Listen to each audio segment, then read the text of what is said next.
Welcome back to the channel, everyone, and today another day, another comparison. You guys already, and we're going to be taking a look at none other than the iPhone 7 and comparing it to the iPhone 8 and how they both pretty much hold up in 2020, which one you should pick up. Now there is a little bit of difference between the two, and I've actually already compared the Plus versions of both of these phones. I've compared the iPhone 7 Plus and the iPhone 8 Plus to next to each other. If you want to watch that video, you can watch back a couple of videos and watch that one. But right now in the Amazon department, if you go to Amazon and you want to look up either an iPhone 7 or an iPhone 8, a used iPhone 7 on Amazon is selling for about $160, where a used iPhone 8 is selling for about $240. So there is a little bit of difference in price, about $80 or so. There may be cheaper ones, there may be more expensive ones, but that's about the average price, or at least the ones that I found. So that's kind of a little bit of a different price, but I'll tell you right now, to kind of spoil the whole video, if you can, I would recommend getting an iPhone 8. That one is probably the better bang for your buck. Either way you look at it, you're getting more software updates, you're getting just better hardware overall with wireless charging, and that might be the better way to go anyway around. So I will leave links in the description for the cheapest ones I find on Amazon for both of these phones, so you guys can get it from there and help support the channel at the same time. But looking at the front, there's really not that much of a difference between the two. There's 4.7 inch panels on both, Retina IPS panels as well, so it's a pretty decent setup on both devices. They both have 750 by 1334 panels, and like I said, they're almost exactly the same exact panel on the front. The really only main difference is that the iPhone 8 does have a true tone display, which honestly is one of the coolest things ever. I love that type of technology, and it's more than just like a little thing on the screen. It's more than just a little bit of a hue difference on the screen. It really does make a bit of difference, and I'll be completely honest, usually I'm the first one to kind of hate on it, but that's not the case. It's actually a pretty decent panel, and I think it is better than the iPhone 7, and it's definitely worth it in the long run, especially in that specific situation. So the screen I think is better on the iPhone 8. We have the same exact type of bezel on the top and bottom as well. The chassis of the iPhone 8 also feels more premium. The iPhone 7 has that old iPhone 6 type of layout, at least the way it feels. The iPhone 8 does feel like a much more premium device, and I do attribute that a lot to basically the back of both of these phones. The iPhone 8 has actually a glass panel, more so like an iPhone 10 or iPhone 10s or something like that, whereas on the iPhone 7 it has that old type of that aluminum build. Some people like it. I think most people don't really like it anymore, so it doesn't feel cheap. It just feels kind of older, and it definitely doesn't feel as good as an iPhone 8. However, with that 7's build quality, you don't necessarily are afraid of dropping it all the time, and you're not afraid of the glass breaking, so I guess that's a pretty big advantage. But between the two, I mean, the way they look definitely is about the same, but the iPhone 8 does have that better build quality in my opinion, which kind of speaks more to a lot of people. I would assume you definitely feel like you have a way better feeling device and a much more premium device on an iPhone 8 rather than on an iPhone 7, so that is a humongous thing to note. But in reality, everything else is about the same. Lightning port, no headphone jack, same type of Touch ID 2, Force Touch on both. So between that's really pretty much it on the outside. Not really too much more to hit on. They both have IP67 dust and water resistance too, which is really cool, so you can dip these water in the same amount of depth and just take it out and you'll be fine.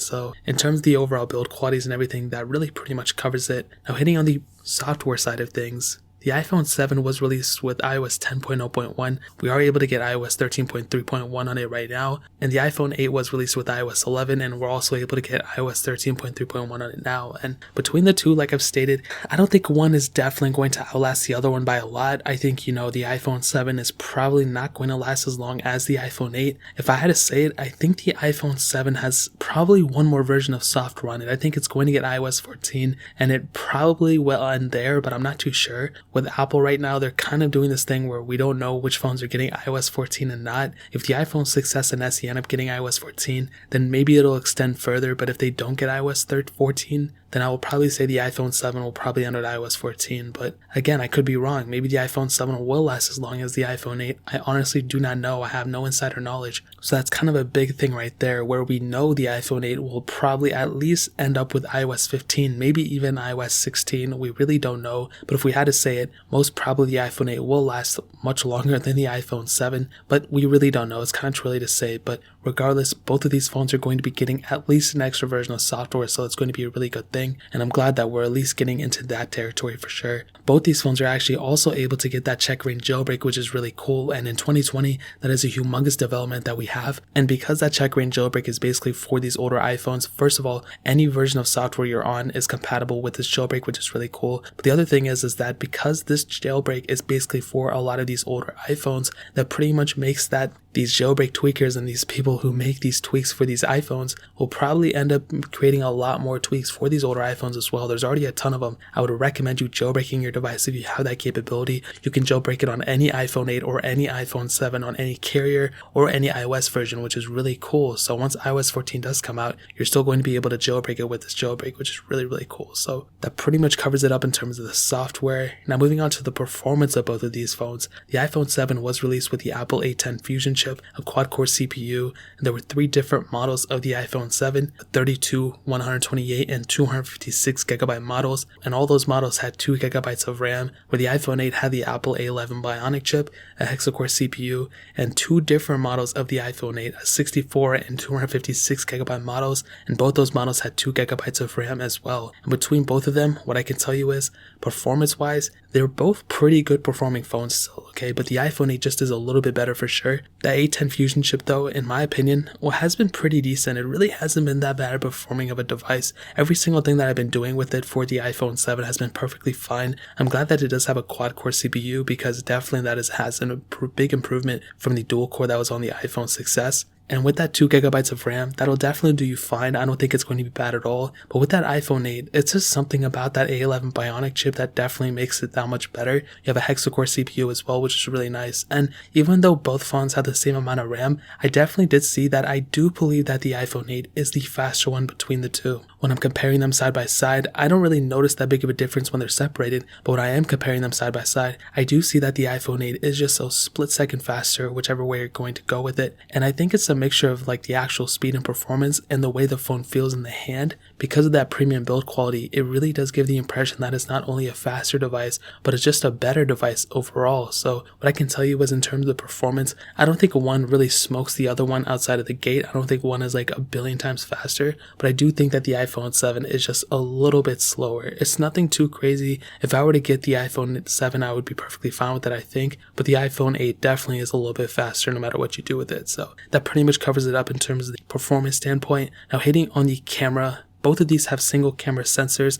They're both 12 megapixel sensors too, which is really, really cool. So in terms of the camera quality, there's really not too much of a difference right there. We both can shoot 4K videos on both the sensors as well, so that's really, really awesome. 7 megapixel cameras on both. You can shoot 1080p on both of them. And in terms of that back camera, really the main difference is probably the iPhone 8 being able to shoot 4K at 60 frames. That's a pretty big deal in my opinion. Basically, whatever frame rates you can film in on the iPhone 7, just multiply that by 2, and you basically get the iPhone 8's camera. Otherwise, you don't have portrait mode on either of these cameras. You don't have night mode. You don't have the telephoto lens or the ultra-wide sensors on either of these phones, which is honestly one of the biggest advantages for getting one of these new phones. You have multiple camera sensors. On both of these phones, you're lacking that. So whatever you're going to do with it, I guess it's okay. They're both about the same thing. But again, I would probably pick up the iPhone 8's camera just because you have that capability of shooting 4K at 60 frames per second, which is honestly one of the best things ever. And even though I literally shoot all my videos at 1080p at 30 frames, even my iPhone 11 Pro, I have it set at that, it's still a cool thing that you can shoot more frame rates. You know, you have that capability of doing so. So that pretty much covers it up there.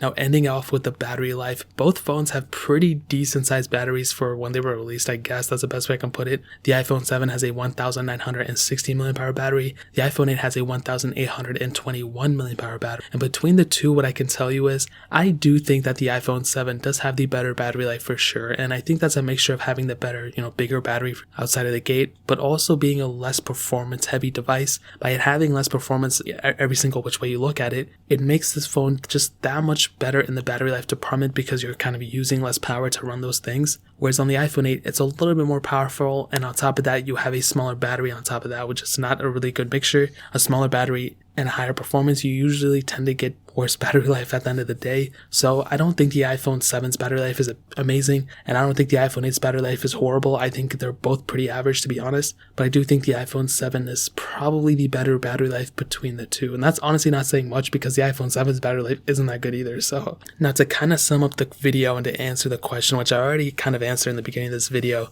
should you pick up an iPhone 7 or an iPhone 8 in 2020, or if you have an iPhone 7, should you go and upgrade to the iPhone 8? I'll tell you, probably, yes, you should. If you don't own either of these phones, I'd probably recommend you to go get an iPhone 8. That'd probably be my first recommendation. You're getting much better performance, you're getting a much better screen and a build quality, and you're getting more software updates potentially in the long run. But the iPhone 7 is cheaper, so I'll kind of give you that, but it's only like an $80 difference, so I would probably still recommend you to get an iPhone 8. But even if you have an iPhone 7, I would probably recommend you to sell that iPhone 7 and go get an iPhone 8. iPhone 7 prices are going to only depreciate more and more every single day. Yeah, you can say the same thing about the iPhone 8, but if you own the iPhone 7, the best time to sell it is now. Go ahead and sell that phone, sell it wherever you want to, I don't care, and then pick up an iPhone 8 if you have that capability. I really recommend it. I think the iPhone 7 is a great phone. It just has a lot of weird issues that I've made like 50 videos about, and it can be like a ticking time bomb of sorts, to be honest. Whereas on the iPhone 8, I think it definitely has more going for it at the end of the day. So I'd probably recommend you, if you have that capability, get the iPhone 8 and probably don't ever get an iPhone 7. I think the iPhone 7 is a great phone. I own the 7 Plus as the main phone for a long time, but I think the iPhone 8 is the way to go in 2020. Like I stated, I'll find the cheapest iPhone 7s and iPhone 8s on Amazon and link them down in the description below so you guys can get it from there and help support the channel at the same time. But that is pretty much it. If you guys have any other questions or anything, leave it down in the comment section as well. Hit that like button, that would mean so much, but definitely hit that subscribe button. Every single subscriber that we get really does count, so it would mean so much if you guys could hit that. Also check out the other links down in the description as well. My Twitter, my Instagram, my second channel, all those things are linked down below. I'd really appreciate it if you guys could check it out. But more importantly than everything else, I love every single one of you guys. Hopefully I'll catch you guys in the next video. Peace out till then.